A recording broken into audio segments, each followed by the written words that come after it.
Natungod ni ana siya magapahigayon sa paglingkod sulod sa templo sa Dios o magapadayag nga siya Dios. Siya na po nagdeklara.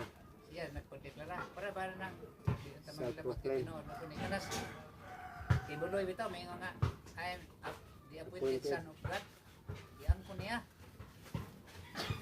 Ang prerogative sa Ginoo gaw gi kuha nas tao, no? Kanang may magpasaylo kasala gaw Ginoo ra may makapa. Pasaylo sa imong sa di man ka makatok-an sa kinsa nang klaseng tao. Magalingkod siya. Nakakuan man sa ikalo sa papa nga katong kuan.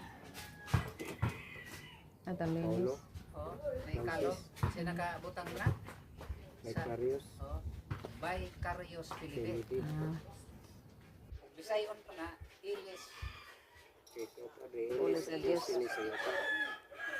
Ulingkod sa templo nga, magapahayag na siya Diyos. Oh.